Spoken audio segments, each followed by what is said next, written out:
Universidad Autónoma de Barcelona. Hoy tenemos el privilegio de contar con el doctor Rubén Pérez Trujillano, que es doctor y profesor académico de Historia del Derecho, pero es historiador y es jurista. Entonces, la sesión va a consistir en una breve introducción del ponente y de unos 40-45 minutos de su ponencia y luego un breve periodo de preguntas, reflexiones o debate. ¿De acuerdo? Presentando al doctor Pérez Trujillano, decir que actualmente es profesor y ayudante doctor de Historia del Derecho en la Universidad de Granada. También ha impartido clases en la Universidad de Sevilla, en la Universidad Internacional de La Rioja y en la Universidad de Sheffield, en el Reino Unido. En el 2019 obtuvo el título de doctor en Derecho por la Universidad de Sevilla bajo la dirección de los doctores Bartolomé Clavero y Sebastián Martín, recibiendo calificación de su excelente cum laude y el premio extraordinario de doctorado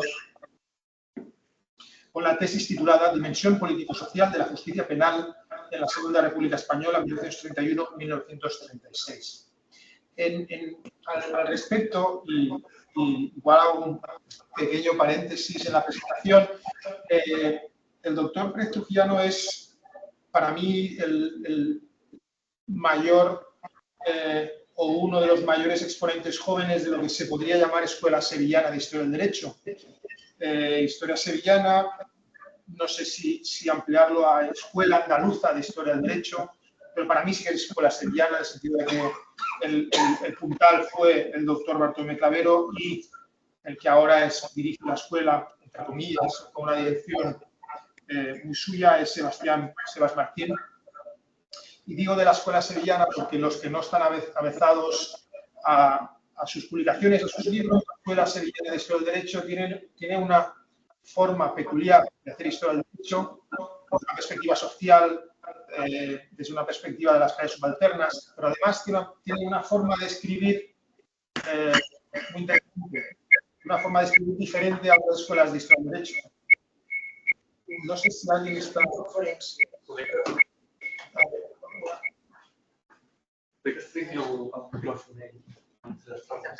Vale. Vale. Respecto al tema de la forma de escritura, el libro que nos presenta el doctor Pérez Trujillano, Jueces contra la República, es un gran exponente.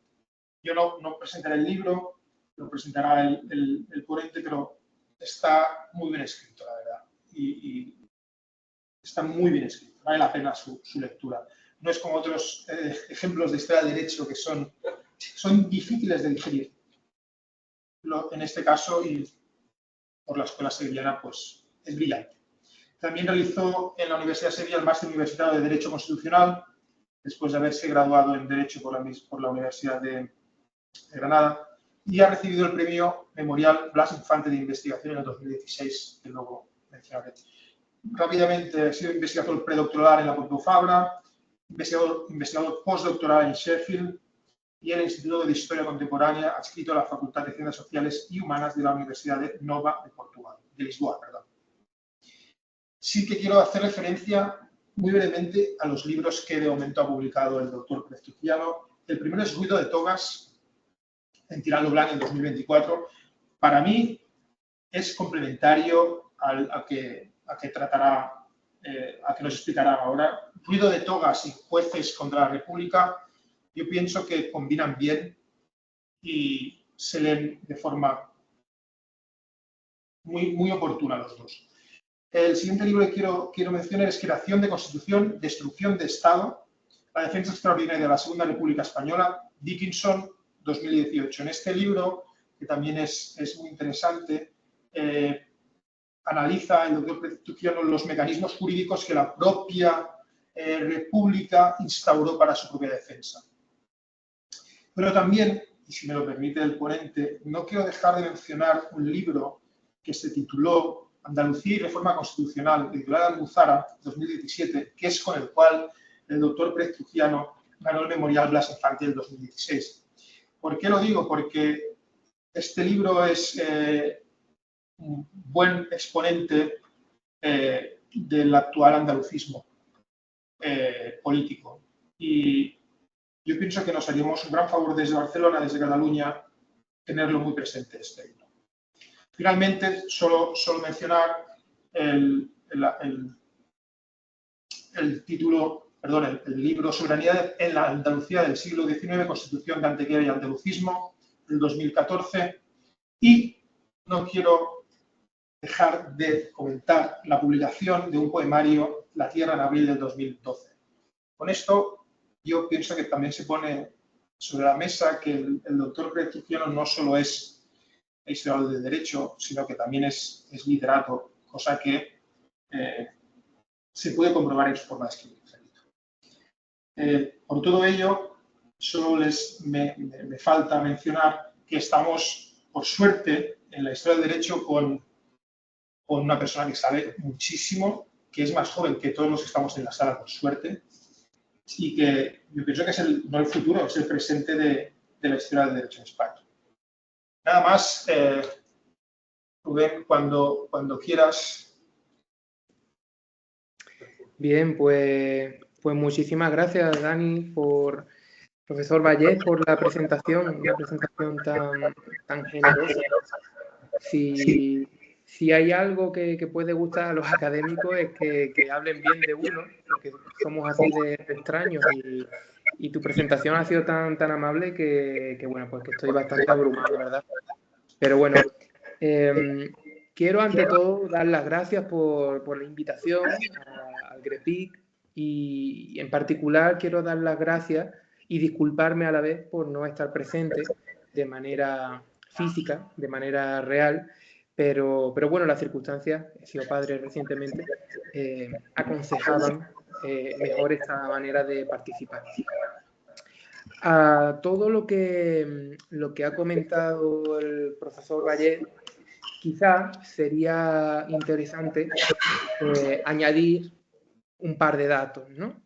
En primer lugar, efectivamente, Ruido de Togas y Jueces contra la República, los dos libros que he publicado este mismo año, proceden en gran medida de la tesis doctoral que me dirigió el profesor Bartolomé Clavero y el profesor Sebastián Martín en la Universidad de Sevilla, aunque sí que es verdad que incluye, bueno, pues bastante trabajo posterior, ¿no? Como consecuencia de la revisión de la tesis, como consecuencia de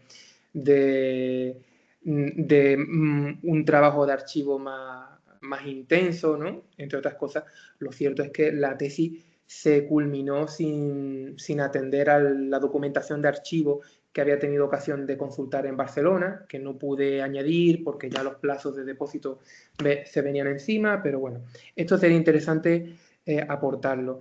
Y una segunda cuestión es más bien una confesión, y es que lo cierto es que puse fin a la tesis allí en Barcelona durante mi estancia en la Universitat Pompeu Fabra el mismo 14 de octubre de 2019. Así que Barcelona tiene para mí un doble efecto. Por un lado, un efecto balsámico y liberador de la tesis y también un efecto un poco extraño, casi psicótico, porque se dio el caso de que algunas de las cuestiones que venía acariciando en la tesis doctoral de repente saltaron a la calle, ¿no? Y con ellas, pues también yo. Bien,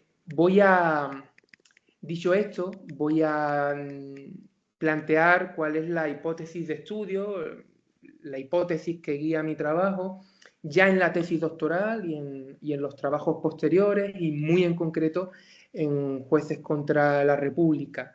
Y esta hipótesis ha sido siempre la misma y es aquella que nos interroga sobre el papel de la judicatura ante la consolidación o, por el contrario, la crisis de la Segunda República. Y en otras palabras, podría ser enunciado del siguiente modo: desempeñó la judicatura valiéndose del ejercicio de su función pública y de su privilegiada posición en los entresijos del Estado un rol favorable o contrario al establecimiento de un Estado constitucional y democrático de derecho en España. Bien, para desvelar esta incógnita, me propuse analizar la tamización, la interpretación judicial de las principales innovaciones meramente republicana o eminentemente republicana desde otro punto de vista. La laicidad, la autonomía regional y en especial en lo que tiene que ver con la ramificación de la autonomía regional hacia la reforma agraria o desde luego hacia la reforma de las relaciones de explotación agraria, la concepción de la libertad personal y por último la filosofía sobre la peligrosidad social que terminó condensándose en la ley de vagos y maleantes, ¿no? La conclusión en todos estos campos es que se produjo una oposición judicial a la reforma republicana. Esta oposición pudo ser más tenue en algunos casos, como por ejemplo en el caso del tratamiento de la laicidad y el proyecto de secularización del Estado y de la vida pública que acompañaba a la República, y en otros casos la oposición pudo ser bastante más explícita. Y este podría ser desde luego el caso de las vulneraciones de la libertad personal y de las garantías procesales de los detenidos gubernativos y de los presos preventivos cuando se veían salpicados por un estigma, una categoría procesal como era la de extremista o la de separatista, ¿no? En el fondo, la degradación del valor normativo de la Constitución, la superposición de la tradición y cierto hábito de trabajo sobre la modernización y el cambio son notas constantes en este trayecto de la judicatura entre los años 1931 y 1936.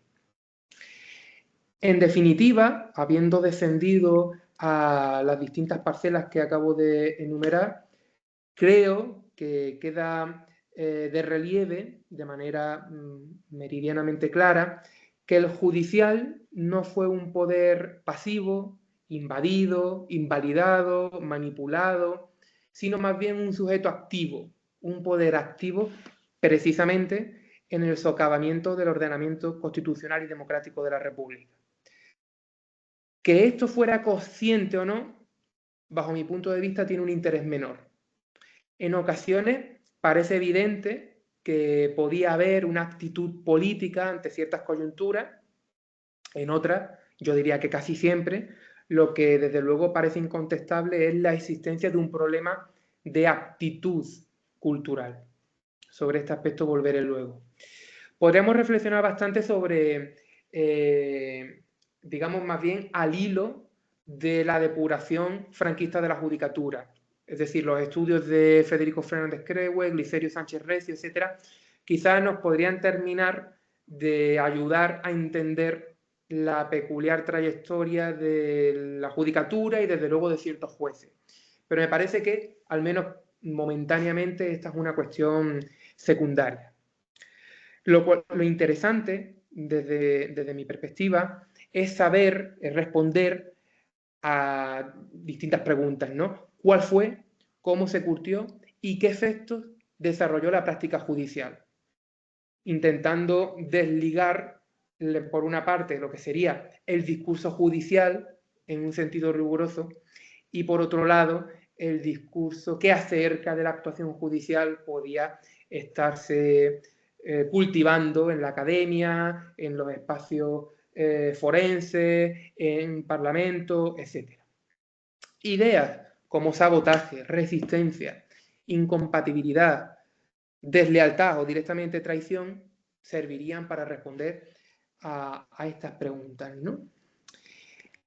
Si esta es la conclusión, yo diría que bastante tajante, ¿no? Bastante contundente, la idea de que la judicatura saboteó a la República desde dentro del Estado, quizá habría que preguntarse por qué no se hizo nada decisivo al menos, o nada que ocasionara los efectos pretendidos para evitarlo, ¿no? Para revertir esta lógica, esta tendencia. Y en este sentido podemos decir que durante el primer bienio de la República, la etapa eminentemente reformista, el problema es que no se encontró una solución estable a una ecuación difícil, casi imposible, que debía mantener y nunca sacrificar tres elementos. Primero, lograr el cambio de régimen, de monarquía a república, lograr el funcionamiento y la creación desde cero prácticamente de un Estado constitucional de derecho, lo que reclamaba una estructura profesional, burocratizada, de justicia, etc. Y al mismo tiempo, tercer elemento de la ecuación, frenar la revolución social. Son muchas las lecturas posibles de este juego de transacciones y de concesiones, yo diría que sobre todo de concesiones, pero parece indudable que el consenso antirrevolucionario fue también otra constante en el primer bienio. También queda bastante claro que hubo una acción del Poder Judicial para asumir mayores cotas de fuerza, que el Poder Judicial obedeció en momentos críticos a ideologías partidarias y horizontes axiológicos que no se hallaban en la normativa constitucional ni en los valores republicanos que la Revolución del 14 de abril pudo haber hecho triunfar. Y, en fin, que el republicanismo y el socialismo reformista eran conscientes del problema. Lo que pasa es que cuando las circunstancias acaso fueron más propicias, este bloque republicano-socialista no llegó a tomar la decisión que lograra mitigar el problema, ¿no? Podríamos hablar de la depuración de 1932, ordenada por el ministro de Justicia, Álvaro de Albornoz, al calor de la respuesta patriótica y la exaltación republicana como consecuencia del golpe de Sanjurjo de agosto, pero en este sentido, tanto desde el punto de vista estadístico como desde el punto de vista cualitativo, el impacto de esta depuración fue ínfimo. ¿Acaso pudo llegar a un máximo de un 10% del cuerpo judicial y fiscal? Y además muchas de estas depuraciones, que realmente eran jubilaciones anticipadas, con bastantes beneficios y ventajas económicas, pues muchas veces realmente encubrieron sencillamente jubilaciones anticipadas. Hubo magistrados y fiscales que se acogieron a ellas, no tanto por motivos políticos como por motivos, bueno, de pura conveniencia personal, ¿no? ¿Quién se benefició de esta dinámica de socavamiento, de erosión de la Constitución normativa y de esta dinámica también, pues digamos, de inacción de los gobiernos republicanos, incluso en la etapa más puramente reformista? Pues los beneficiarios inmediatos de estos desequilibrios entre las distintas piezas del dilema, de la ecuación de la que hablaba, fueron los jueces y los magistrados. Como digo, únicamente una minoría de ellos se vio perturbada por las depuraciones o por las reformas del personal judicial, pero al mismo tiempo hay que aclarar que se trató de un efecto bastante limitado en el tiempo, yo diría que anecdótico, porque la depuración del ministro Albornoz fue primero combatida judicialmente, de tal manera que se anularon buena parte de estas destituciones, y después hay que recordar que durante el segundo bienio se legisló ya con otras mayorías políticas y con otro signo político en el gobierno en contra de estas medidas, ¿no? De tal manera que eso fue prácticamente más bien un espejismo. Indirectamente, la continuidad de este Poder Judicial favoreció, en mi opinión, a los grupos reaccionarios. Primero, porque eran estos grupos los más interesados en vaciar de contenido normativo a la Constitución de 1931 y en sabotear todas las reformas y todas las leyes de desarrollo que se pudieran aprobar en el marco de la Constitución. Y segundo, porque la praxis de una judicatura anémica en valores constitucionales contribuyó a polarizar a la sociedad. Esto lo vemos de manera bastante clara cuando estudiamos la interacción entre anticlericalismo, incluso el anticlericalismo violento de mayo del 31 o el que se despierta a partir de octubre del 34, y por otro lado la adhesión de la judicatura a los valores católicos, ¿no? Esto es lo que se aborda precisamente en el segundo capítulo del libro, ¿no? Dicho esto, desde luego, a mi modo de ver, es palmaria, era y sigue siendo palmaria la necesidad de elaborar una justicia, o mejor dicho, perdón, una historia social y cultural de la justicia contemporánea. Yo creo que mientras que carezcamos de esto, la historia del poder y el Estado español seguirán estando cojas o seguirán estando parcialmente mutiladas, y será más difícil ya en perspectiva ciudadana comprender nuestro propio presente y confeccionar una organización más racional y más justa del poder. Será más difícil, dicho también de otra manera, comprender aquel 14 de octubre de 2019 o otros esperpentos más recientes, como el de aquellos magistrados que se manifestaron en contra de un proyecto de ley, el proyecto de ley de amnistía, ¿no? Es por esto que al final del libro, en un apartado de conclusiones o más bien de reflexiones finales, porque tampoco es que sea una recapitulación al uso, me atrevía a envolver toda la investigación en la idea de memoria histórica, ¿no?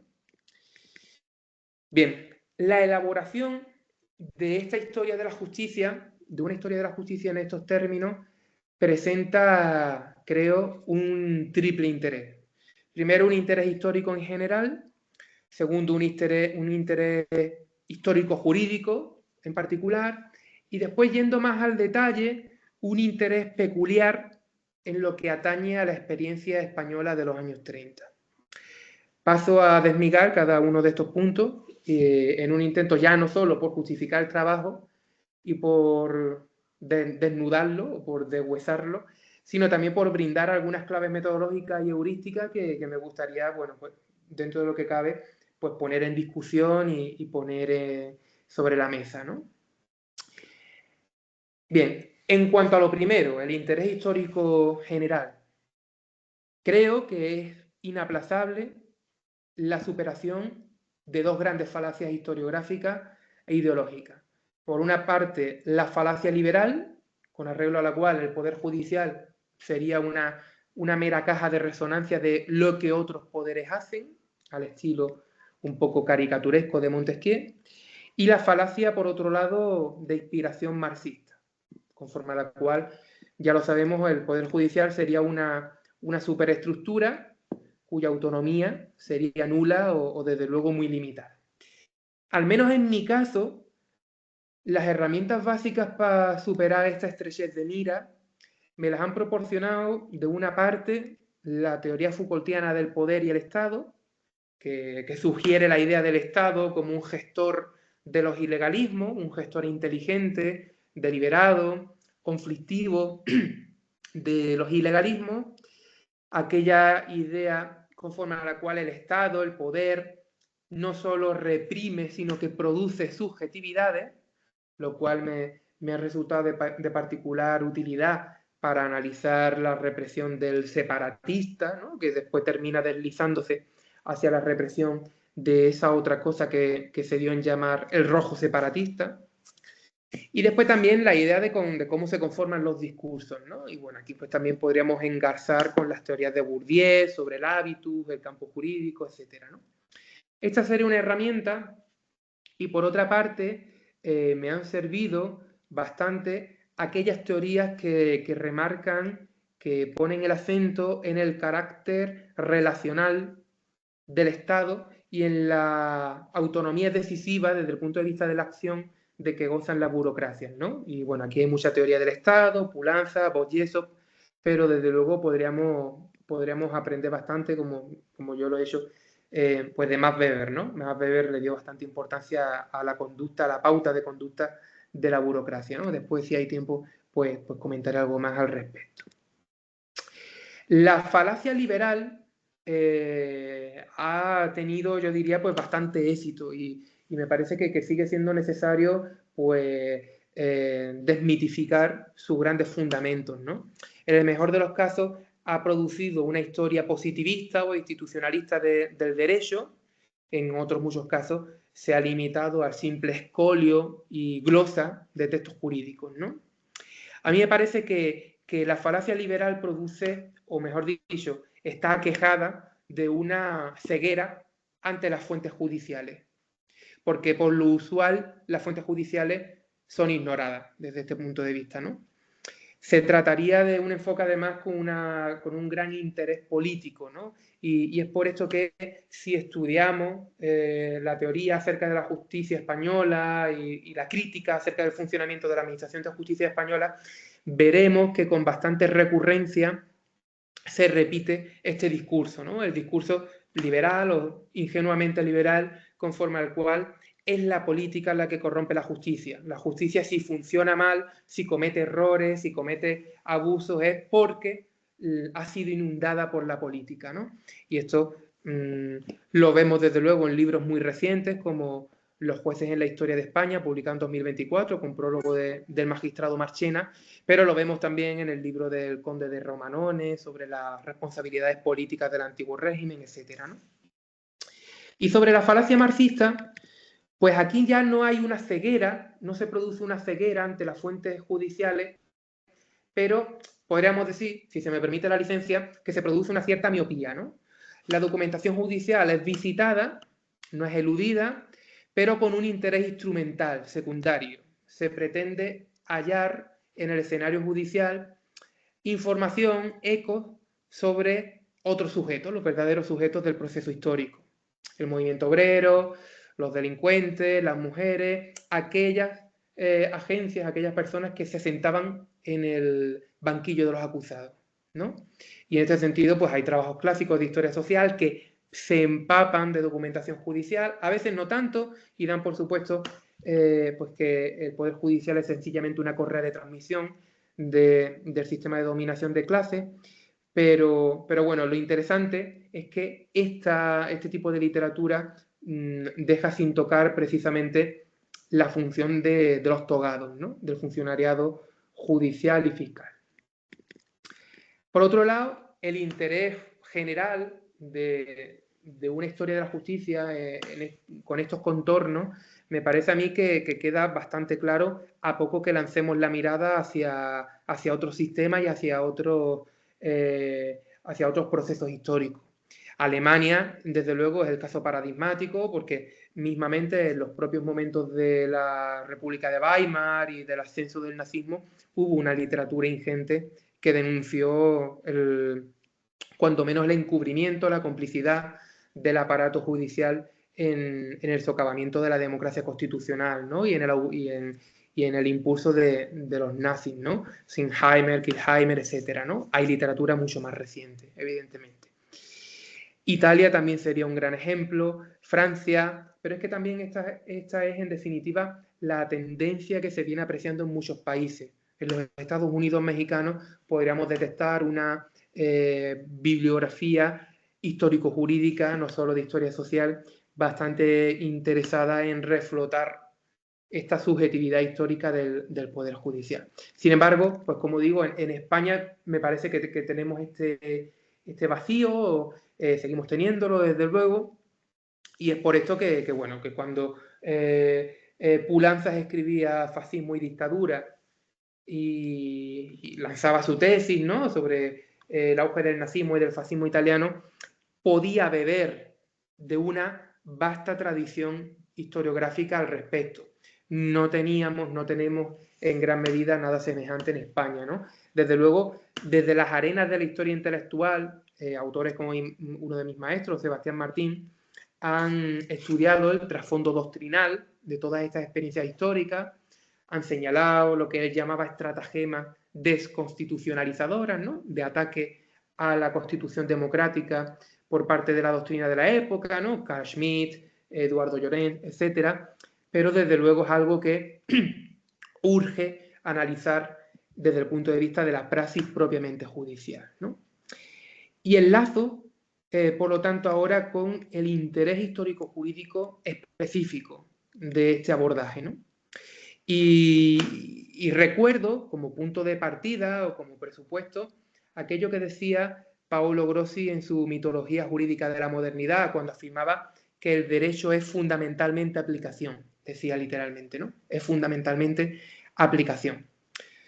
Esto quiere decir, claro, todo lo que no sea estudiar la aplicación del derecho, y yo diría, pues entre paréntesis, en concreto, la aplicación judicial del derecho o la aplicación por parte de las fuerzas de orden público, podrá ser historia parlamentaria, pero no historia del derecho. Si limitamos el estudio, la mirada al tenor literal de la normativa, pues quizá tengamos una buena imagen de lo que los diputados, los parlamentarios, los representantes querían hacer o se proponían hacer, pero no de lo que realmente se hacía, ¿no?, del Estado real, del derecho efectivo.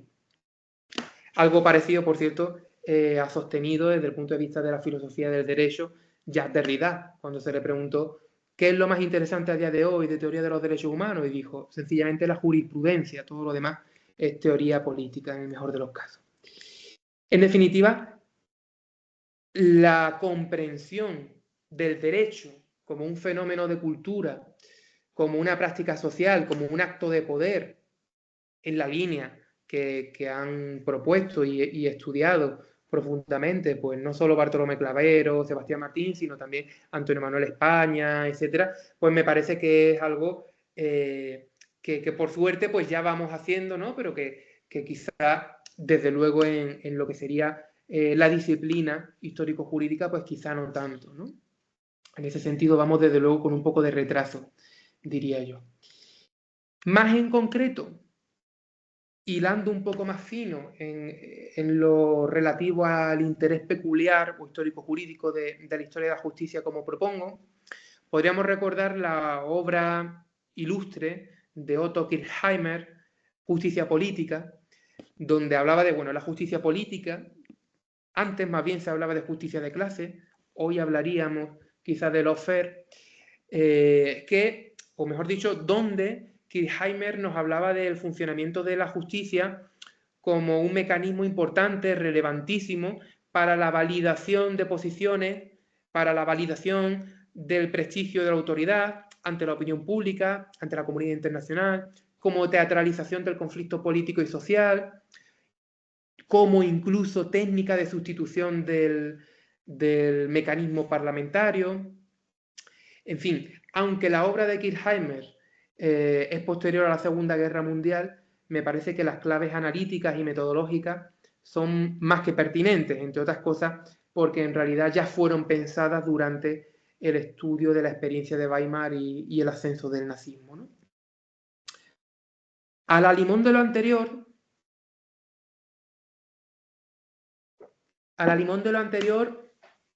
hay un interés que podríamos llamar intrínseco al objeto de estudio, es decir, al periodo de la Segunda República y la Europa de entreguerras. Y aquí es preciso remarcar, por un lado, una constatación doctrinal, por otro lado, una constatación normativa y, por otro lado, por último ya, una constatación constitucional. En cuanto a lo doctrinal, ya en la propia época era sobradamente conocida la facultad, el potencial destructor de la judicatura con respecto a la legislación democrática y en concreto con respecto a la legislación socialmente avanzada. El célebre clásico de Edouard Lambert, El gobierno de los jueces, que se publicó en los años 20, era más que conocido incluso en la literatura española de la época, entre otros, por citar un caso, el libro que dedicó al constitucionalismo de la posguerra Carlos García Oviedo, que fue después uno de los vocales del Tribunal de Garantías Constitucionales, ¿no?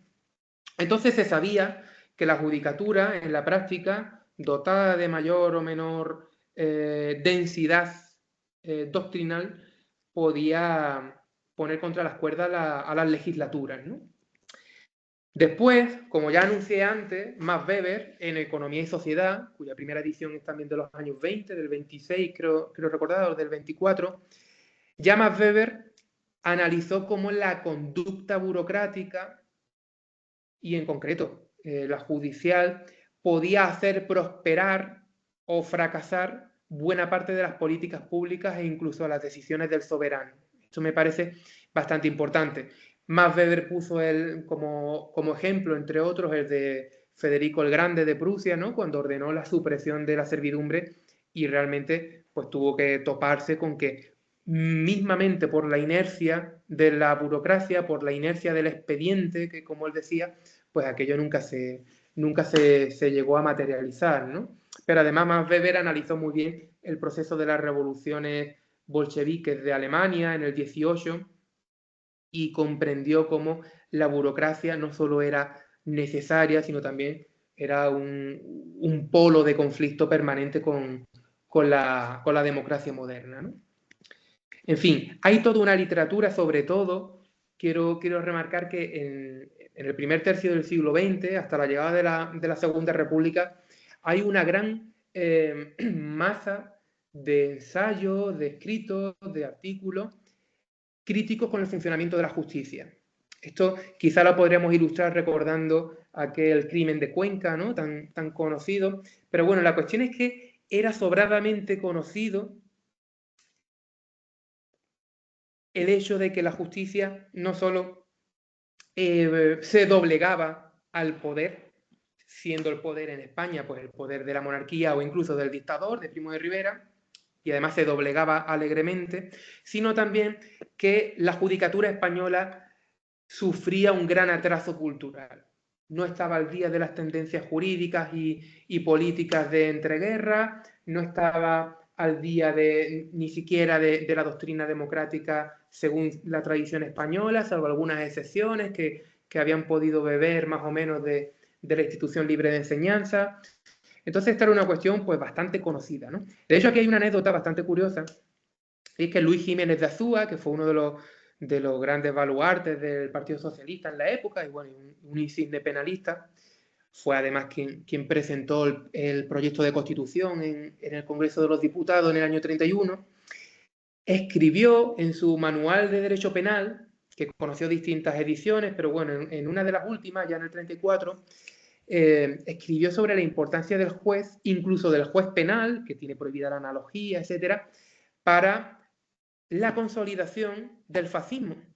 Y, digamos, atribuía esto al carácter mecánico de los jueces por definición, ¿no? Lo que quizá pues, no terminaba de entender o quizá todavía no había terminado de apreciar en la experiencia española es que ese mecanicismo no se produciría cuando de lo que se tratase fuera precisamente implantar una democracia constitucional con reformas sociales avanzadas, etcétera, ¿no? Aquí ya no habría mecanicismo, sino que habría una autonomía de decisión por parte de la judicatura, ¿no? Bien, de todo esto además se habló públicamente. Fernando de los Ríos, el primer ministro de Justicia de la República, dedicó en su discurso de apertura de los tribunales en 1931 duras palabras contra la judicatura, a la que aludió como deudora de un derecho caduco, como no tan afecta a la República, y en definitiva habló de la crisis de confianza que había en los jueces. En fin, había todo un clima de exaltación del juez y de sumisión trascendental, ¿no? La cristalización más nítida de todo esto la tenemos en la aparición de varias escuelas en Alemania, ¿no? La jurisprudencia de intereses de Philipp Heck, la corriente del derecho libre de Kantorowicz, también las teorías de la peligrosidad social y la criminalidad sin delito, de la que hubo un impacto quizá tergiversado, etcétera, en la ley de vagos y maleantes española. Hay que decir que salvo esta excepción, realmente el impacto de todas estas corrientes fue muy relativo en España y aún más en la cultura jurídica de los jueces. Pero lo interesante es poner por ahora de relieve la existencia de esta atmósfera intelectual, ideológica, que llamaba al empoderamiento judicial. Una atmósfera conforme a la cual el juez se percibía a sí mismo como custodio de grandes valores, como paladín del orden frente a los vaivenes y al desorden de la sociedad de masa, como garante de calidad frente a cantidad, como paladín, en definitiva, de la razón frente a la crisis de civilización, ¿no?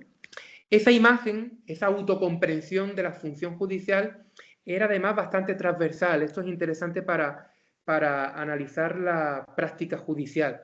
La vemos lo mismo en jueces de sensibilidad católico-liberal, que eran la mayoría, como también en jueces de sensibilidad clauso-institucionalista e incluso masónica. Y aquí el gran ejemplo de esto último sería el juez Rodríguez Dranguet, que además se mantuvo leal a la República una vez que comienza la guerra, y bueno, además fue juez de la jurisdicción de vagos y maleantes, fue magistrado en la Audiencia de Barcelona, y bueno, también aquí en sus escritos sobre la responsabilidad de la justicia y sobre la idea de defensa social, a la que también dedicó una monografía, pues se ve bastante bien cómo esta comprensión era compartida, ¿no?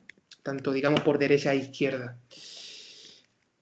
No en vano, todo esto de la doctrina del derecho libre, que quizá nos puede parecer bastante radical, ¿no? Porque básicamente lo que proponía era que el oficio de juzgar llevara aparejado el oficio de crear el derecho. El juez decide como le viene en gana, según su propia concepción de la justicia, empapada de conocimientos científicos, etcétera, pero en definitiva que el juez también hace la norma en el caso concreto. La cuestión es que, en realidad, antes que esta propuesta propiamente metodológica, digámoslo así, en realidad la Escuela del Derecho Libre lo que hace es un análisis descriptivo de lo que cree que está haciendo la tarea de juzgar en los países europeos, ¿no? Por eso no nos debemos extrañar si leemos, por ejemplo, La crisis de la justicia, que es un libro que publicó Antonio Aguilar y García en 1914, que era juez. No nos debe extrañar que ahí se sostenga que la proliferación de juicios morales y el coqueteo con el justnaturalismo, aunque bien camuflado en el seguimiento escrupuloso de los preceptos jurídicos, ¿no? Aunque bien oculto detrás de un discurso positivista, podría ser en realidad un síntoma de veracidad de, digamos, la hipótesis del derecho libre, ¿no? En definitiva, lo que nos dice es que el juez decidía más o menos de acuerdo con sus peculiares intereses ideológicos, con su propia comprensión de la justicia, ¿no? A esta constatación doctrinal le seguiría una constatación histórico-normativa, fundada en el derecho vigente en aquella época.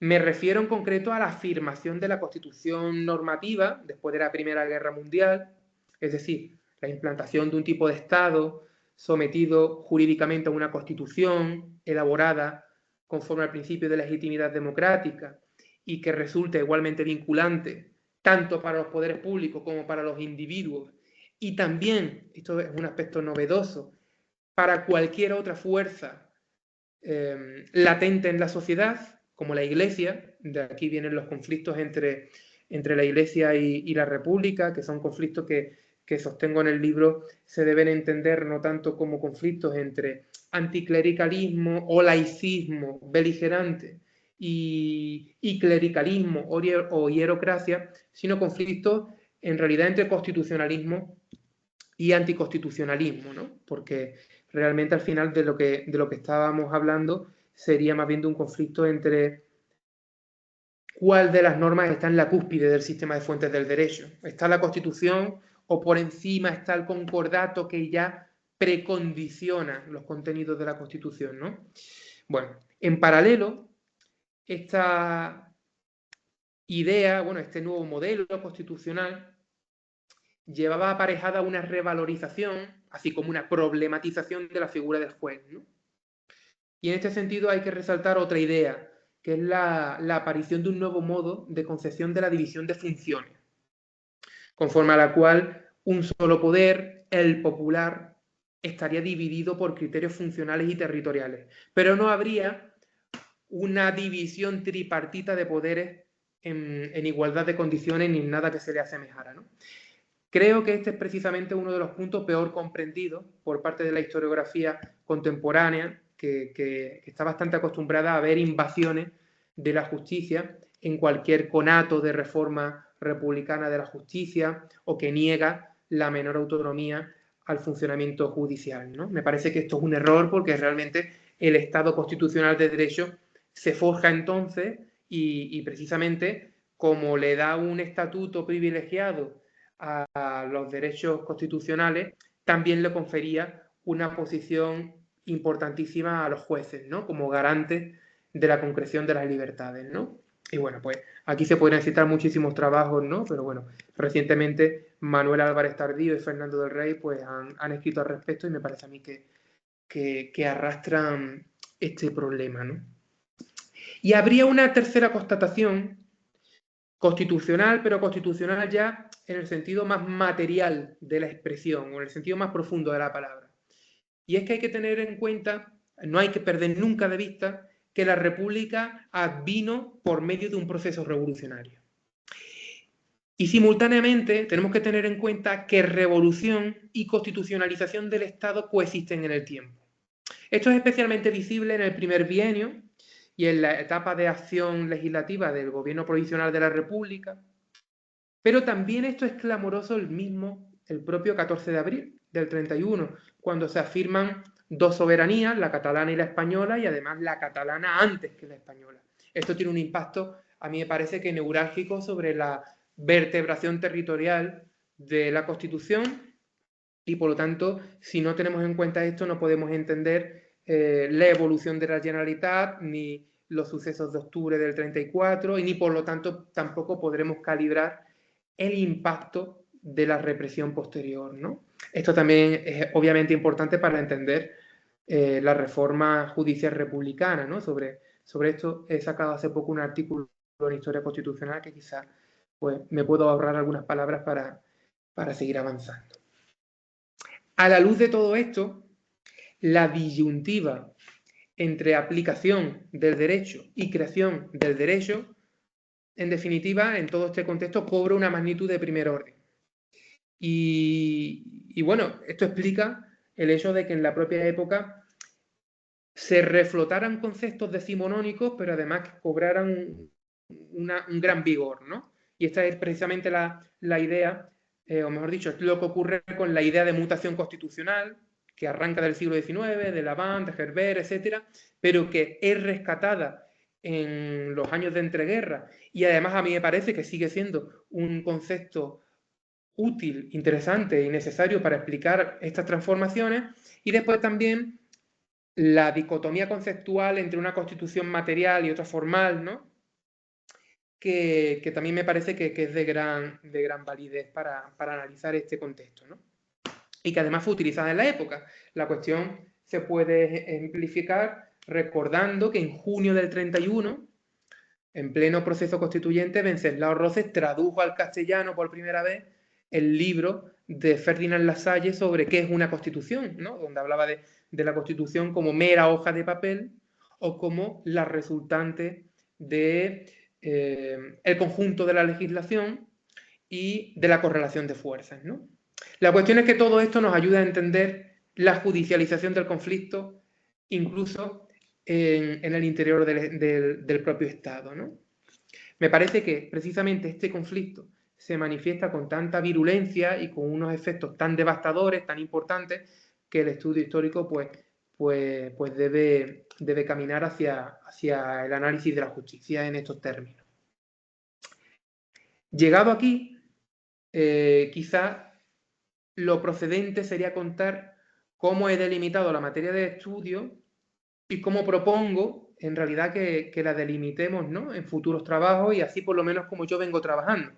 Desde luego, pues seguro que me apuntáis cosas interesantes y me hacéis cambiar de opinión, ¿no? Pero bueno, respecto a lo ya hecho, pues digamos este sería el catálogo, ¿no? Por un lado, desde el punto de vista jurisdiccional, he trabajado fundamentalmente la práctica judicial del orden penal, también el orden civil, sobre todo para analizar lo que ocurre con el divorcio, etcétera, pero bueno, fundamentalmente el orden penal. Y bueno, digo práctica judicial y no jurisprudencia porque me detengo tanto en la producción del Tribunal Supremo como en la producción de los órganos inferiores, audiencias provinciales, pero también otro tipo de juzgados, ¿no? Y además, dentro de esta delimitación, pues habría que decir que, aunque las sentencias serían lo que, digamos, lo que a priori nos parecería más interesante, pues precisamente por cómo se elaboraban las sentencias, por cómo se motivaban las decisiones judiciales, pues aquí cobra especial interés que dirijamos la mirada también al resto de resoluciones judiciales, ¿no? Quizá esto es un comentario de perogrullo porque valdría para cualquier otro estudio de la praxis judicial, pero me parece que en este caso, debido al espejismo positivista que se produce en la sentencia, pues es especialmente importante llamar la atención sobre la necesidad de acudir, siempre que se conserven, claro, a los sumarios completos, ¿no? Y también pues he intentado que la muestra de sentencia sea representativa de todo el territorio de la República. Zonas urbanas y rurales, centro y periferia, territorios con economías industriales y otras más agrarias, etcétera, ¿no?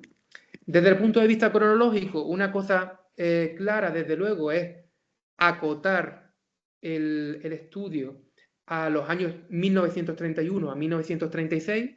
Me parece que precisamente haciendo historia del Estado, historia de la práctica estatal, pues no se puede olvidar en ningún momento que el 18 de julio se produce un desmoronamiento institucional sin paliativo y que fue, por supuesto, pues aprovechado por las organizaciones obreras, como explica Fernando Jiménez Herrera en el mito de las checas, y esto impone una diferenciación contundente a este respecto. Sin embargo, esto no quiere decir que se pueda, en mi opinión, estudiar el lustro republicano como una burbuja, como una cápsula en el tiempo. Es necesario incardinar todo este estudio en una mirada un tanto más larga, de onda larga, que remite primero a la dictadura de Primo de Rivera y después, evidentemente, a toda la experiencia judicial de la restauración, ¿no? En la búsqueda, en la detección de continuidades y rupturas. Desde el punto de vista funcional, el análisis de toda esta documentación pivota o puede pivotar sobre varias ideas. La primera que yo propongo es la idea de atribuir un limitado valor a la doctrina del Tribunal Supremo. En realidad, en el caso de la República, esto me parece que tiene todavía más sentido, porque claro, ya fuera por cuestión de tiempo,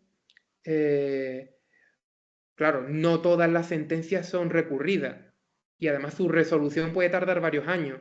Si además la resolución llegaba cuando la República ya ha caído, pues desde luego el Tribunal Supremo, digamos, que pierde centralidad en el estudio, pero también pierde centralidad porque podría considerarse con cierto rigor en realidad que el Tribunal Supremo es una instancia demasiado sensible al cambio de régimen y por lo tanto menos representativa de la Administración de Justicia en su conjunto. Porque claro, es verdad que aquí en el Tribunal Supremo sí que se produjo un relevo importante, no generalizado, ni decisivo, ni desde luego de talante revolucionario, pero aquí la continuidad del personal con respecto a la dictadura y a la restauración pues es menor, ¿no? Y además hay que tener en cuenta que la propia doctrina, la propia jurisprudencia del Tribunal Supremo atribuía un gran margen de maniobra a los tribunales de instancia. Esto tiene que ver con la historia del recurso de casación. Por lo tanto, me parece que son estos los que deben captar nuestra atención en mayor medida.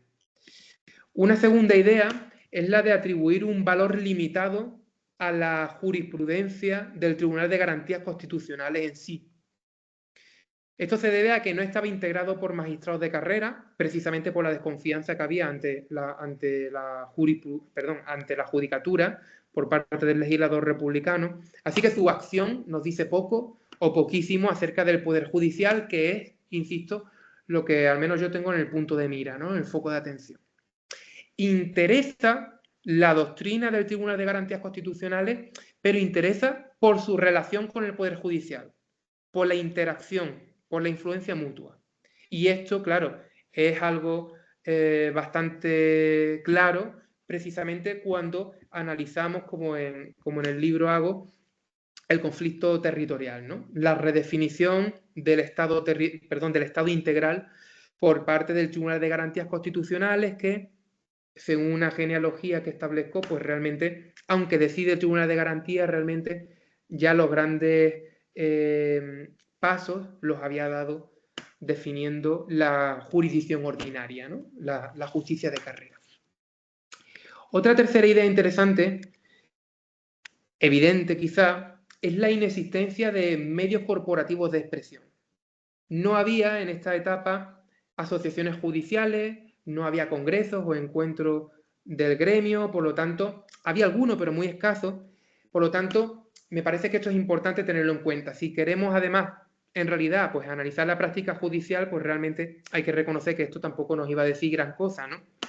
Nos iba a decir algo sobre la discusión doctrinal, académica, la propia concepción que tiene de sí la justicia, pero no nos dice gran cosa, ¿no? También es por esto por lo que soy partidario y aconsejo encarecidamente que no analicemos la práctica judicial en ningún momento desde el punto de vista de las fuentes periodísticas, ¿no? Quizá en algún momento es lo que nos queda, porque aquí las fuentes están bastante fragmentadas, algunas directamente se han perdido, pero claro, la crónica periodística es más bien otra cosa, ¿no? Y otra idea destacable es que me ha guiado la búsqueda del discurso judicial. Claro, entendiendo que el discurso es la práctica de los jueces, ¿no? Y es precisamente este discurso el que hacía de la judicatura un cuerpo específico dotado de sentido y de una historia propia. De otra manera dicho, me ha guiado la renuncia a trazar perfiles biográficos o sociológicos de la judicatura. Salvo contadas excepciones, nombro a muy pocos jueces, a muy pocos fiscales, lo hago en muy pocas ocasiones y además de manera deliberada, ¿no? Es verdad que en este terreno, pues claro, pues como consecuencia de esto nos sigue quedando bastante por trabajar, bastante por desbrozar, aunque bueno, tenemos algunos trabajos interesantes de Pascual Marsal sobre el personal del Tribunal Supremo republicano, ¿no? Otro aspecto importante, metodológico, a tener en cuenta es la importancia de las relaciones entre Poder Judicial, Ejército, Iglesia y Policía.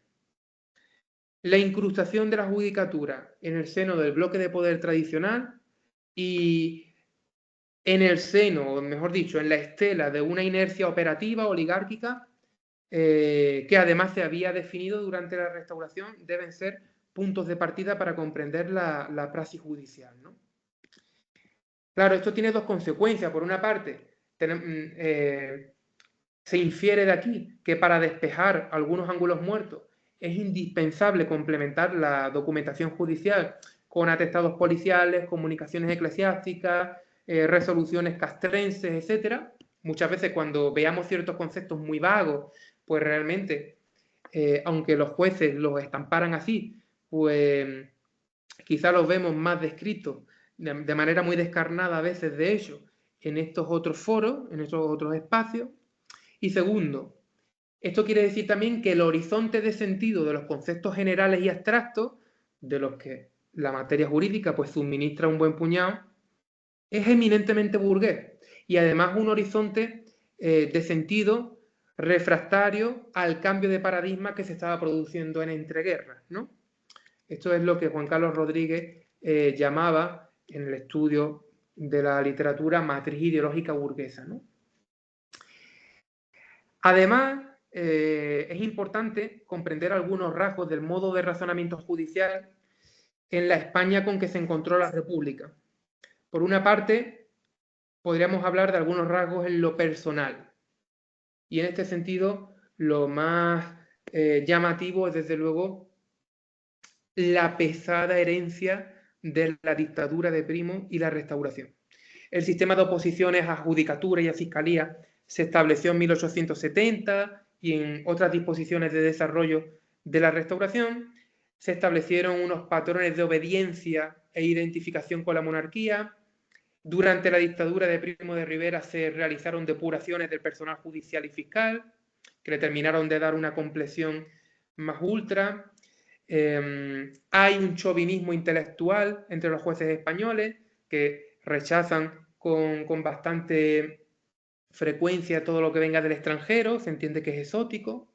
Hay una militancia moralista y hay además una adhesión a los ideales defensistas de la sociedad. La sociedad debe defenderse y en la crisis de entreguerra la sociedad está por encima y la nación están por encima del Estado, ¿no?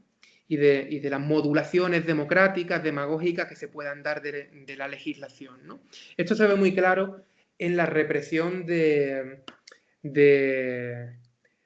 octubre catalán, ¿no? De 1934, ¿no? Cuando se ve que efectivamente la defensa de la unidad nacional a ultranza se produce, pero sin embargo es ligeramente más suave, menos radical, menos bruta que la represión del octubre asturiano.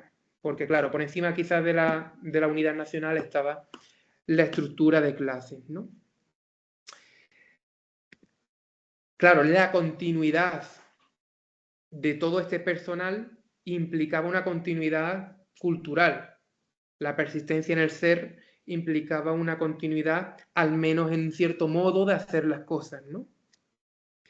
Desde el punto de vista funcional, casi estructural, diría yo, hay que tener en cuenta también algunas cosas bastante importantes para, me parece a mí, para darle una coherencia a todo este amasijo de documentación judicial y para terminar de comprenderla. Primeramente, pues hay que tener en cuenta la tardía y deficiente motivación de las decisiones judiciales. Siendo estricto, legalmente únicamente se impuso el deber de que los jueces españoles motivaran las sentencias penales a mediados del siglo XIX. Y además esto tardó, por supuesto, en calar, ¿no? Fue un proceso bastante lento y renqueante. Esto se refleja, evidentemente, en el propio tenor de las decisiones judiciales, ¿no? Hay todo un ropaje pseudo-positivista, sobre todo son muy repetitivos los silogismos autoevidentes, hay algunas sentencias ultra concisas, se usan formularios, sobre todo cuando se trataba de acusados de baja extracción social, directamente se despachaban en pocas líneas. Y hay que tener en cuenta que detrás de todo este ropaje lo que había era un gran margen de arbitrio, de discrecionalidad judicial, ¿no? Y por ahí penetraba, pues por supuesto, la ideología judicial, ¿no? Bueno, hay que tener en cuenta también, si acudimos a los mecanismos de comunicación de las audiencias territoriales, del Tribunal Supremo, etcétera, veremos incluso que había problemas para conocer la publicación oficial de las normas. De tal manera que es bastante llamativo que todavía existiera en años de la República el sistema de circulación normativa, de envío por correspondencia de las normas que aprobaba el Parlamento, porque si no, no existían garantías de que al menos se dieran por enterados algunos tribunales, ¿no? Rubén, disculpa, 5 minutos, por favor. Vale, ya. Vale, termino ya. Gracias, Dani, por avisarme. Después también ya he hablado del compromiso con el discurso del orden y la moral, cierto historicismo, ¿no? El gusto por la cultura premoderna, las alusiones a las partidas de Alfonso X, al Código de Justiniano, etc. Hay que tener en cuenta cierta contemporización por parte de la judicatura, ¿no? No es lo mismo su acción en el primer bienio que en el segundo. Y después también hay varios rasgos que quizás ya son conclusiones, pero bueno, que podrían servir de punto de partida para futuras investigaciones, que son los siguientes. La inusitada estabilidad del Poder Judicial frente a otros poderes públicos. El Poder Judicial y el presidente del Tribunal Supremo fueron los poderes más estables incluso que el poder militar en los 5 años republicanos. Hay que tener en cuenta el absentismo profesional de algunos jueces.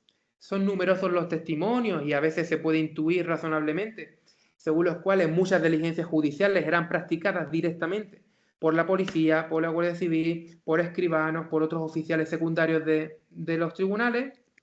Es interesante tener en cuenta la elevada homogeneidad de acción en el conjunto de la Administración de Justicia. Esto se debe precisamente a que no había una especialización jurisdiccional. Un juez un año era juez de lo penal y el año siguiente era juez de lo contencioso administrativo, etc. Y en definitiva, pues para no extenderme, pues esto es lo que les quería decir, ¿vale? Seguro que ustedes pues, quieren todavía más porque saben más, pero bueno, también he apurado el tiempo y nada, pues quedo a su disposición, les doy las gracias y bueno, espero al menos haber alumbrado un poco pues mi trabajo propio y el camino de trabajos por venir, ¿no? sobre la justicia en acción, en la práctica. Muchas gracias. Muchas gracias, Rubén.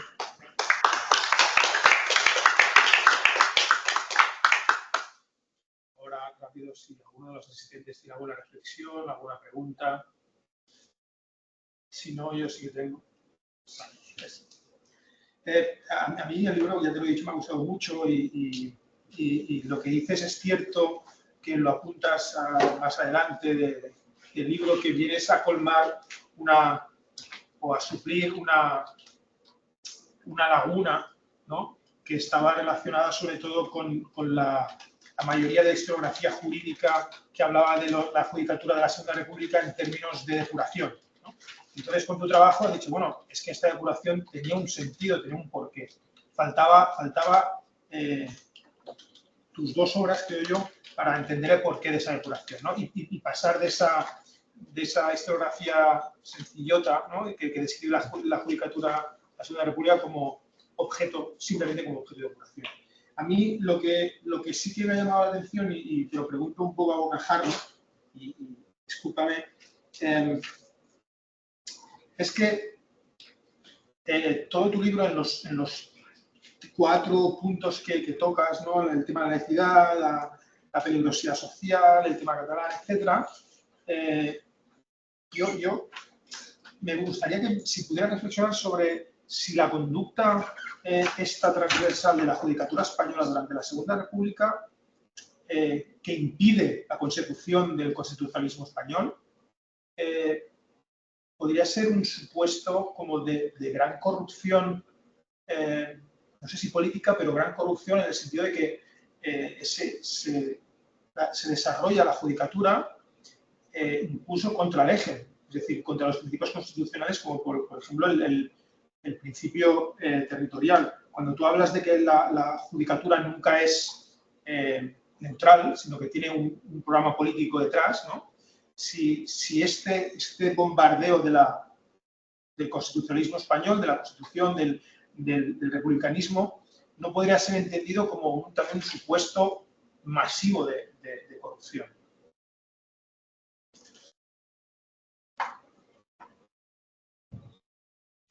Pues sí, desde luego, claro, el descuelgue, la desconexión, la emancipación del Poder Judicial respecto a la Constitución normativa y antes respecto a todo ese bloque constitucional que se fue configurando a través de la obra del gobierno provisional, ¿no? Entre el 14 de abril y el 9 de diciembre del 31, pues claro, puede ser descrita en términos o definida en términos de corrupción, ¿no? Lo que pasa es, bueno, que claro, esto implicaba desde el punto de vista de la propia concepción que la justicia tenía de sí misma, esto no implicaba una corrupción, sino antes bien un sometimiento a la Constitución verdadera, ¿no? Y también hay que tener en cuenta que en España pues tenía hondas raíces precisamente la idea de constitución interna. Y cuando esto, Posada ya lo anticipaba, ¿no? Es decir, la constitución interna realmente pues, nos va a perseguir bastante tiempo. Y es que se llega a creer que la constitución del 31 es un despropósito ilegítimo, además, porque las derechas le hicieron el boicot a las Cortes Constituyentes. El propio presidente, ¿no? Niceto Alcalá Zamora, desde el principio prometió que se rectificaría la República, que se haría un nuevo proceso constituyente. Entonces, claro, desde el punto de vista de los jueces, hay una carencia de legitimidad. Claro, lo importante es que gracias a su corrupción, gracias a su acción, esa crisis de legitimidad se convierte en una crisis de eficacia. Y entonces los jueces lo que entienden, como en parte la doctrina, al menos la doctrina de pura cepa española, la que era ajena a lo que pasaba en Europa, entienden que la Constitución realmente no es directamente vinculante, que es un programa de directrices, de orientaciones, pero que no es directamente aplicable, ¿no? Y bueno, este es el fondo de la doctrina de los principios políticos, perdón, de la política social y económica, ¿no? Que realmente rige en nuestros días, ¿no? Los derechos sociales de la Constitución del 78 tampoco son directamente aplicables, están pendientes de desarrollo normativo, ¿no? Entonces, pues sí, lo interesante es eso, que los jueces convierten lo simbólico, lo político, en una verdadera crisis de tipo jurídico, ¿no? Constitucional, y después también pues que tenía un refuerzo académico y doctrinal importante. Y bueno, pues esto pues dice mucho del estamento de los juristas, ¿no? Pero quizá con esto no estoy descubriendo tanto. Vale, gracias. Tiene la mano levantada John Luis, cuando quieras. Tienes que conectar el micro porque no te oímos. Perdón, que ¿Ahora se me escucha? Sí, sí. No, quiero en primer lugar saludar a Rubén, que nos hemos visto en estas Españas, digamos, en Sevilla y en Bilbao, del sur al norte, y todavía no nos habíamos encontrado en estos sistemas de comunicación tan modernos, ¿no? O sea que, bueno, encantado de poderte saludar, ¿no? Después de un cierto tiempo. Y más que nada, yo lo que te quería plantear es lo siguiente, ¿no? Ahora estamos quizá descubriendo, o más o menos, ¿no? Un cierto papel de los jueces actualmente, ¿no? Un cierto papel complejo de dificultad de exigirles responsabilidad, ¿no? Por ejemplo, a veces decimos que es un sector que no ha hecho una transición política mayoritariamente en las altas esferas, claro, porque aquí hay que diferenciar, ¿no? También cuando hablamos de jueces, quizá no es lo mismo uno de primera instancia que un juez del Tribunal Supremo, ¿no? Pero bueno, muchas cosas que ahora hablamos, por ejemplo, la idea que hoy en día tenemos también, ¿no? De que la nación está por encima del Estado, ¿no? Esta idea de que la unidad nacional es la finalidad última, ¿no? De la actividad de los jueces en última instancia. Bueno, todo esto que lo hablamos, lo verbalizamos hoy, es un poco lo que yo he escuchado, ¿no? que has venido a decir. Es decir, la alta judicatura en la Segunda República pues no hizo tampoco ninguna transición, ¿no? Seguramente, pues no sé si podemos afirmar esto, no hizo ninguna transición y fue un poder dentro del Estado para dificultar la aplicación, pues desde la propia Constitución hasta las leyes más, digamos, que cambiaban elementos como las leyes catalanas, por ejemplo, ¿no? Bueno, quiero decir con todo esto que no sé si sería cierta la afirmación de que muchas de las cosas que ahora decimos, ¿no? Críticamente del Poder Judicial de hoy, pues ya las podemos ver en la República, porque es un poder judicial que viene de la monarquía, ¿no? En la que la monarquía es una forma de Estado y por lo tanto el juez depende del rey, ¿no? Básicamente, y esto lo tiene claro. Y por otro lado, bueno, con la República pues fueron 3 años, 6 años, se puede quizá teorizar, pero con dificultad, ¿no? Para ver un cambio de una dinámica tan enorme, ¿no? De un poder judicial, digamos, contra el ciudadano. Es un poder judicial, digamos, del rey contra el ciudadano, ¿no? Entonces, claro, cuando en la Segunda República se establece un poder judicial que quiere ser, ¿no? de origen democrático, bueno, pues esto tiene dificultades porque la inercia histórica es muy fuerte, ¿no? Y un aspecto concreto que me gustaría destacar es que en el año 82 el Tribunal Supremo todavía dice en España que la Constitución no es normativa. Hay una sentencia del año 82, cuando la Constitución es del 78, con lo cual esta dinámica, ¿no? De que la Constitución es más que nada una retórica política, que las leyes pues empiezan con las leyes parlamentarias y tal.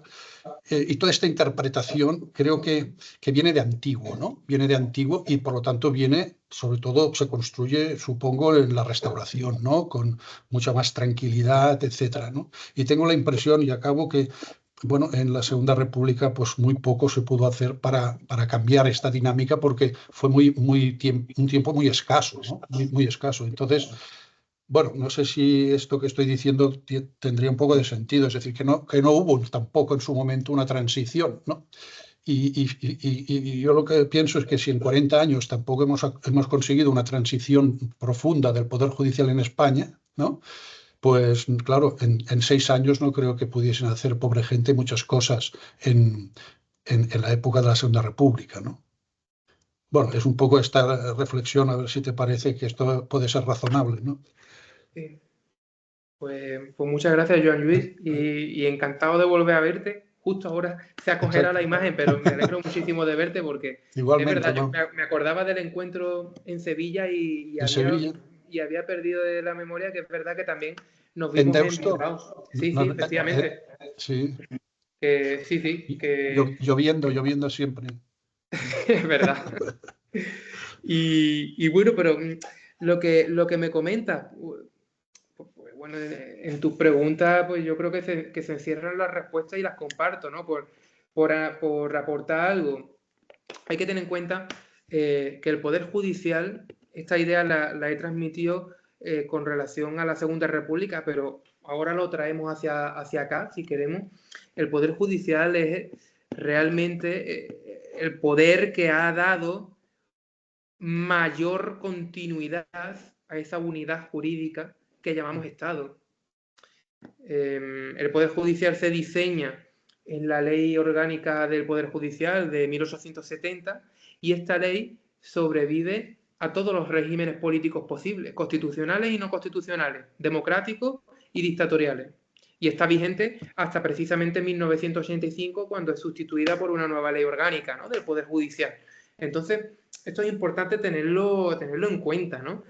Si juntamos esto a la ausencia de la menor depuración durante la transición a la democracia actual, entenderemos no solo lo que has comentado del Tribunal Supremo negando una eficacia jurídico obligatoria directa a la Constitución, sino que también entenderemos en realidad lo que Bartolomé Clavero llamaba la prevaricación institucional generalizada de la judicatura, ¿no? Porque claro, la ley de amnistía, la famosa ley de amnistía de la transición, es previa a la Constitución.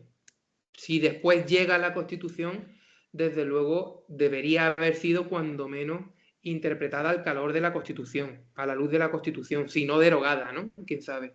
Entonces, bueno, pues entender que la ley de amnistía era una ley preconstitucional y en este sentido de valor supraconstitucional, pues ya nos dice bastante, ¿no? Y es por esto que no hubo depuración en la judicatura, porque así no habría depuración en ningún lado. Podríamos decir que el poder militar corre parejo, pero sí que es verdad que aquí ha habido bastantes más cambios, diría yo, ¿no? Y esto está bastante estudiado, ¿no? Pero al mismo tiempo, volviendo ahora a la República, porque últimamente reflexiona mucho sobre este deseo y negación de la depuración judicial durante la Segunda República. Me pregunto si realmente contar con una depuración fuerte, que no se produjo, podría haber arreglado algo. Bueno, desde luego, donde sí hubo una depuración bastante representativa y digna de ese nombre fue en el Ejército, con el decreto de retiros militares de Azaña del 31, y tampoco sirvió de gran cosa. Precisamente, bueno, pues el cuerpo militar hizo lo que hizo para aniquilar a la República, ¿no? Entonces, bueno, realmente al final el dilema en el que se situaron los republicanos, pues quizás es también el dilema en el que se pudieron situar los legisladores democráticos del 78 en adelante, ¿no? Que es cuál es la alternativa. Si nos ponemos a depurar a los jueces y diezmamos a la administración de justicia, ¿cuál es la alternativa? Consejos de guerra, esta era una alternativa desde luego en los tiempos de la República, aunque repudiada felizmente por los gobernantes. O la alternativa es la justicia popular. La República repuso el jurado popular, pero tampoco le tenía una gran estima. De hecho, no tardó en recortar las competencias de las que era conocedor, ¿no? Durante nuestro régimen y pensando en nuestros días y en las imágenes esperpénticas que tenemos de la justicia a día de hoy, pues realmente sí que hay más alternativas, ¿no? Porque, bueno, la educación de los estudios jurídicos, la especialización jurídica, etcétera, pues felizmente está más democratizada que antes, ¿no? Pero bueno, aún así contamos con una estructura judicial en cuyos pilares básicos es la misma que en los años de la dictadura, que en los años de la República, que en los años de la Restauración. Y bueno, pues quizás por esto la justicia pues tiene un problema de crédito ciudadano, ¿no? Y de prestigio a escala europea, diría yo. Pero bueno, quizás me estoy metiendo en otro jardín. Gracias, gracias. A ti. Diría que Joan Torrens tiene una pregunta. Pues, supongo que se me escucha porque es sonido ambiente, pero no se me ve. Sí, se escucha bien. No, yo la pregunta que tengo es metodológica, básicamente. Cuando hablabas de perseguir la práctica judicial, bueno, lo que has hecho tú, ¿no? De perseguir la práctica judicial del orden penal y sobre todo a través de las fuentes que había, y si hay, pues, sumarios es lo más. Claro, yo yo no me dedico a la historia del derecho, yo hago historia política, cultural, pero he utilizado fuentes judiciales y es muy, bueno, muy fragmentada, hay muchas carencias, solo te encuentras recursos y claro, ¿hasta qué punto tú te has encontrado con estos problemas y cómo los has solucionado? Porque yo tengo en mente, por ejemplo, un artículo tuyo que creo que salió en ayer sobre la represión de los nacionalismos, que tiras de los libros de sentencias. Y en este sentido también te quería preguntar bueno, qué alcance tienen estos libros de sentencias, si están muy limitados o ofrecen una buena información. Y bueno, y gracias por la exposición también. Pues muchas gracias por la pregunta y bueno, este es el gran problema, ¿no? Yo tardé pues quizás años en buscar una salida porque si no, no salía adelante con la tesis doctoral. Y bueno, al final mis conclusiones, digamos, son las siguientes. Y esta podría ser quizás una hoja de ruta para abordar este tipo de estudios. Lo primero a lo que yo acudiría y acudí es a los libros de sentencia de las audiencias provinciales. Claro, hay muchas audiencias que han perdido esta documentación. Por esto quizás también pues tengo un radio de archivos bastante amplio, ¿no? Porque lo que podía encontrar en Sevilla no lo encontraba en Cádiz y así sucesivamente, ¿no? Pero un buen modus operandi podría ser abordar primero, atajar primero los libros de sentencia, claro, con la cautela de que a veces estas sentencias pues son bastante parcas y aportan muy poco. En este sentido tampoco hay un criterio demasiado definitivo, porque yo diría que aquí influía un poco el sello personal del tribunal en sí o del magistrado ponente. Hay sentencias que son más exhaustivas y por lo tanto pues, de las que se saca más jugo, hay otras que no, también dependía del respeto que mereciera el acusado. Cuando se trataba de un jornalero al que calificaban de mala conducta, lo despachaban con 2 párrafos. En fin, esto es interesante tenerlo en cuenta. Después, evidentemente, todo esto hay que terminar de verlo por la propia concisión y la oscuridad de la sentencia al hilo de los sumarios completos. Y volvemos a lo mismo. Hay sitios, hay archivos, por ejemplo, los archivos del Tribunal Superior de Justicia de Cataluña y de la Audiencia Provincial de Barcelona han perdido todos los sumarios, pero sin embargo conservan los libros de sentencia. Entonces, bueno, pues aquí, ¿qué hice al hilo del artículo que mencionaba de la revista ayer? Pues terminar de comprender la represión del nacionalismo catalán analizando sumarios de represión del nacionalismo vasco, de los cuales sí que he podido estudiar bastantes de primera mano, ¿no? Entonces, bueno, esto sería una primera cosa a tener en cuenta y una segunda cosa es la dispersión, no solo ya la pérdida, sino la dispersión de la documentación judicial. Esto me ha pasado de manera bastante dramática para el estudio de los jurados mixtos y de los tribunales industriales, que Daniel Vallés los ha estudiado. Hay muy poca documentación al respecto, hay muy pocas audiencias que conserven esta documentación, poquísimas, pero también ocurre con los expedientes de aplicación de la ley de vagos y maleantes. De hecho, bueno, pues yo aquí, después de explorar en bastantes archivos, pues al final terminé encontrando yacimientos que me permitieron salir adelante en el archivo de la Real Chancillería de Granada y después expedientes muy dispersos en el Archivo General de la Administración para lo tocante a Madrid y expedientes muy dispersos, pero dispersos hasta extremos bastante llamativos. Por ejemplo, yo me encontré expedientes de aplicación de vagos y maleantes en archivos municipales. Precisamente, no solo en el fondo, el que tradicionalmente se llama el Fondo de Justicia o de Asesoría Jurídica de los Ayuntamientos, sino también en el Fondo de Correspondencia. Como muchas veces los jueces instructores de estos expedientes solicitaban información a los ayuntamientos, a las alcaldías, pues muchas veces es en el fondo o en la sección de correspondencia donde encontramos documentación sobre la aplicación de la ley de vagos y maleantes, ¿no?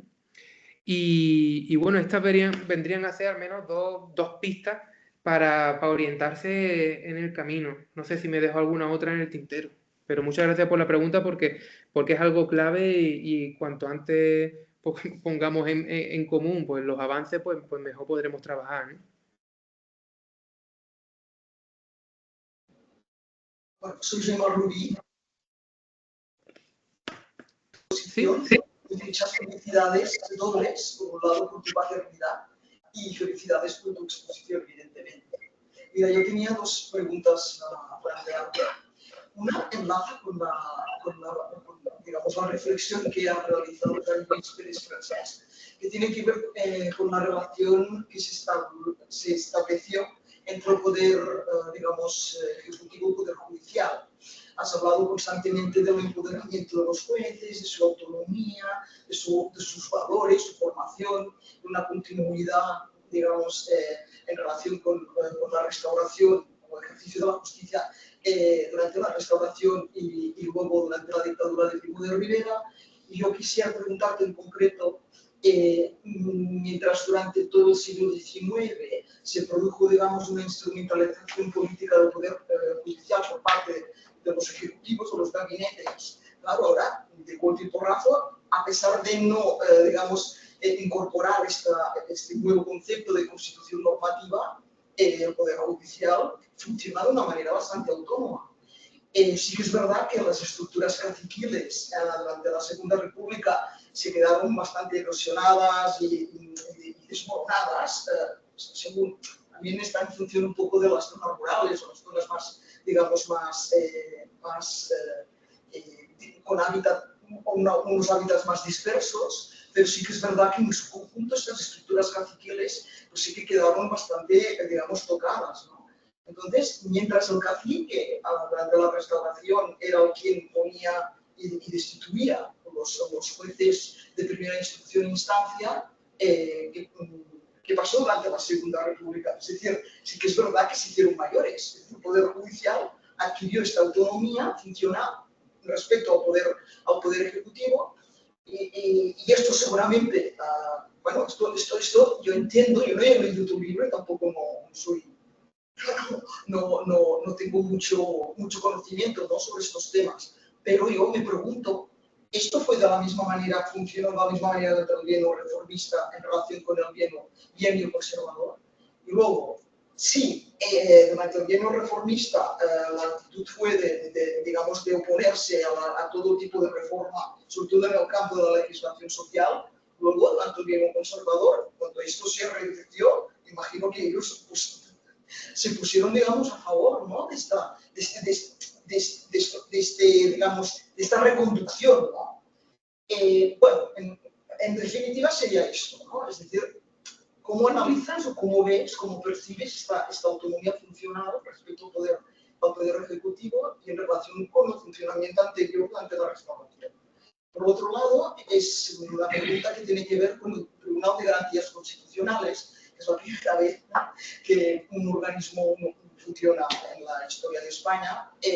Fue el antecedente de nuestro Tribunal Constitucional, con menores competencias durante la Segunda República, pero, a ver, la instrumentalización política fue mucho mayor durante la Segunda República, ¿no?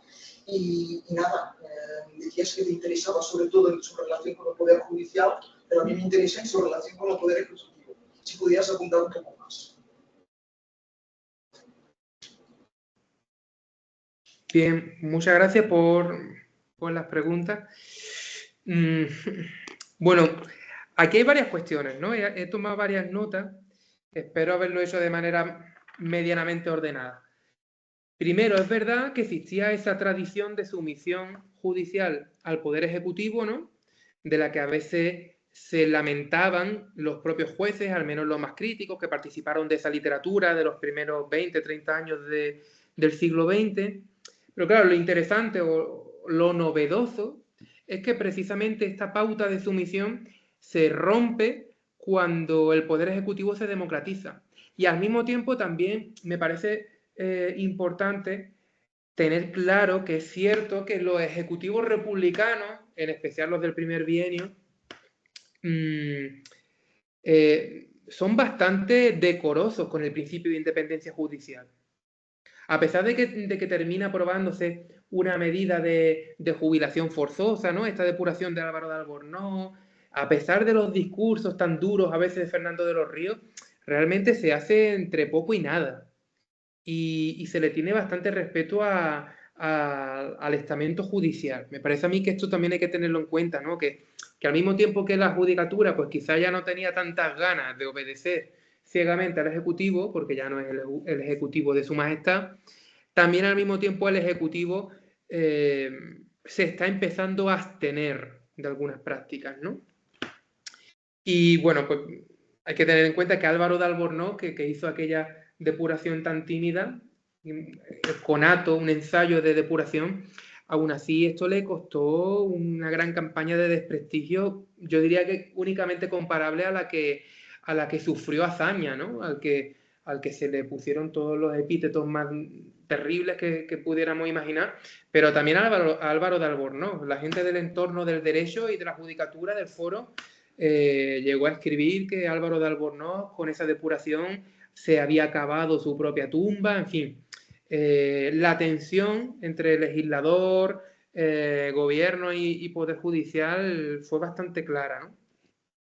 La pregunta sobre los caciques me hace reflexionar. Claro, la estructura caciquil en parte se recicla, sobre todo a través del Partido Republicano Radical, pero claro, realmente ya los caciques no tienen competencias en la determinación de los juzgados de primera instancia. Esto, la influencia aquí podría ser ya, digamos, pues muy indirecta o más complicada, ¿no?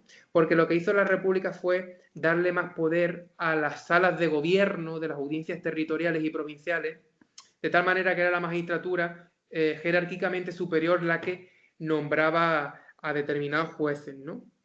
Sí que pudo ser importante la acción de los caciques en los procesos electorales a la justicia municipal.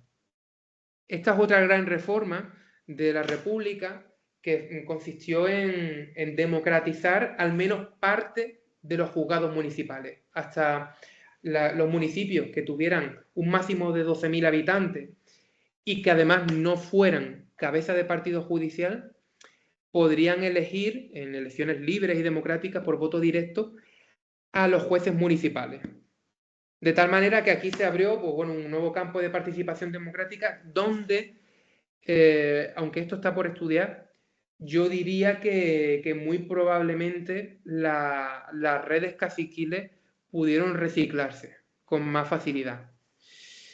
Digo esto también porque es verdad que los partidos políticos, sobre todo los partidos republicanos y el PSOE, participaron de estos procesos electorales, pero sin embargo lo cierto es que no lo hacían con demasiado convencimiento.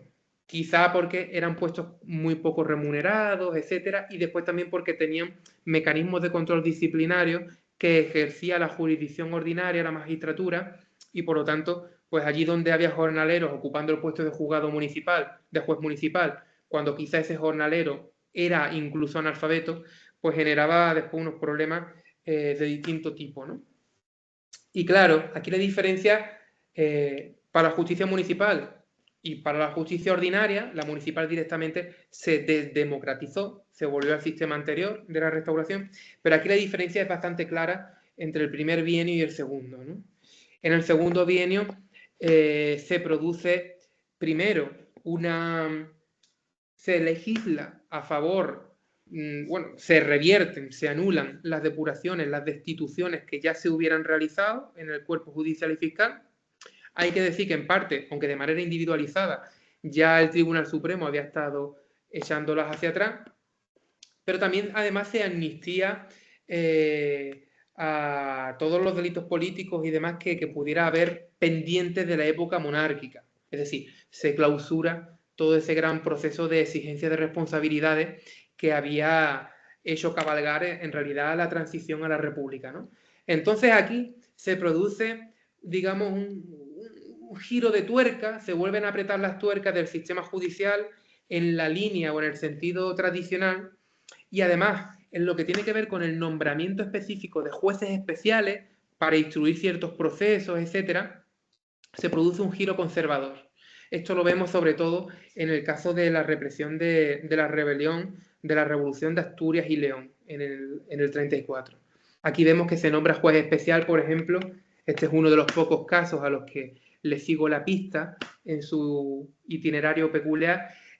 Aquí se nombró a Salvador Alarcón y Orcas, que era un juez ya bastante mayor, que tenía una dilatada experiencia en la monarquía, que había sido promocionado por la dictadura y que además tenía estudios y había sido nombrado muchas veces juez especial para reprimir el comunismo y formaba parte de la Liga Anticomunista, en fin. Pues aquí se ve este giro reaccionario, ¿no? Que lo interesante no es ver aquí, bueno, como los jueces pues pueden ser conservadores, lo cual puede ser legítimo, sino lo relevante aquí es ver que los jueces en su praxis pues eran contrarios al paradigma constitucional, ¿no? Esto es quizás lo que a veces no vemos con tanta claridad. Y por último, respecto al Tribunal de Garantías Constitucionales, claro, desde luego la experiencia fue tan lastimosa que es difícil no suscribir tus palabras. Pero aquí yo no hablaría tanto de instrumentalización política del Tribunal de Garantías, porque realmente los tribunales de justicia constitucional, tal y como se diseñan en esta época, ¿no? El primero fue el de Checoslovaquia, después Austria, España, etcétera, tal y como se diseñan, tienen un gran componente de participación democrática. Es decir, la política estaba convocada desde primera hora. Entonces, no es, digamos, un mal uso, no es una manipulación, sino que es directamente cómo se concibió la institución, ¿no? Y es por esto que el Tribunal de Garantías español pues era nombrado en gran medida por parte del Parlamento, después daba también cuotas de participación a las facultades de Derecho, a la Academia de Jurisprudencia y Legislación y a la de Ciencias Políticas, en fin. Me parece que esto es importante, claro. ¿Qué es lo relevante aquí? Que, bueno, pues por el giro conservador del año 33, por el desgaste de la coalición republicano-socialista, por la propia complexión anticonstitucional de este gremio jurídico del que he hablado antes, etcétera, pues claro, al final la composición del Tribunal de Garantía era casi grotesca. Es verdad que se puso de presidente a Álvaro de Albornoz, el ministro de Justicia del que he hablado antes, que dimitió cuando se conoció lo que iba a ocurrir con el Estatuto de Cataluña y con la ley de contratos de cultivo, pero la mayoría era no solo ya conservadora, que esto es lo que a mí siempre me interesa subrayar, sino anticonstitucional. Y podemos poner aquí dos ejemplos. El primero, un ejemplo frustrado pero bastante ilustrativo, y es que Juan March, el gran financiador del golpe de julio del 36, fue candidato a las elecciones al Tribunal de Garantía y no fue elegido por muy poco, por una coalición de centro además. Y además, un segundo dato muy ilustrativo, y es que Víctor Pradera, o Javier Pradera, Víctor Pradera, que era un integrista, un tradicionalista, etcétera, también era vocal. Y bueno, y si estudiamos a Carlos García Oviedo, del que he hablado antes, bueno, era un profesor de Derecho Político, de cultura liberal conservadora, etcétera, pero claro, eso quiere decir que no creía en el valor normativo de la Constitución, ¿no? O que desde luego le iba a leer de una manera y no de otra, ¿no? Entonces, bueno, pues la problemática del Tribunal de Garantías Constitucionales es muy interesante y me parece a mí que realmente no está zanjada, ¿no? Porque es verdad que hay libros muy buenos, ¿no? El de Álvarez Bertrán recientemente, o el más clásico de Pedro Cruz Villalón, pero me parece que en este sentido va más... Sí, perdón. Es que la sesión se va a acabar en 4 minutos y si no, se acabará así de golpe y... Vale, pues nada, pues te doy la palabra, me callo porque es que me enrollo de una manera... Solo quería decirte que cuando yo he hablado de la instrumentalización, me estaba refiriendo precisamente a estas resoluciones de inconstitucionalidad, por ejemplo, la ley de contratos de cultivo catalana. Lo decía por su actuación durante el bienio conservador. Era por eso. Bueno, muchas gracias por tu respuesta. Muchas gracias. damos por terminada la sesión. Perdona que te haya interrumpido, Rubén, pero es que si no iba a ser todo muy de golpe y ahora María Jesús te da algo. Que quiero decirte hola. Muy buena. Encantado de saludarte. Hola, felicidades, ¿eh? Muchas gracias, aunque ya sobre la bocina. Bueno, ya, pero oye, después de tantos años ya yo me quedé en Lisboa, ¿eh? O sea, que nada. Muy Sí, bien. que es verdad. Gracias, felicidades y adelante. Vale, continúa igual. Muchas gracias, un abrazo. A ver si nos abrazamos un día próximamente. Pues nada, muchas gracias, ha sido muy interesante. A ver si podemos repetir en otra ocasión. I nada, per als assistents, la pròxima sessió és el dia 4 de desembre amb en Joan Maria Tomàs. Per tant, també hi haurà opció per connectar-se online i esteu tots convidats i convidats. Por último, una cosa, Rubén, estás en contacto con los servicios administrativos, ¿no? Sí, sí, sí. Pues esto tiene que, digamos... Gracias. Pues nada, muchas gracias. Vale, gracias, Rubén. Muchísimas gracias. Mucha Hasta la suerte. próxima. Un abrazo fuerte. Realmente.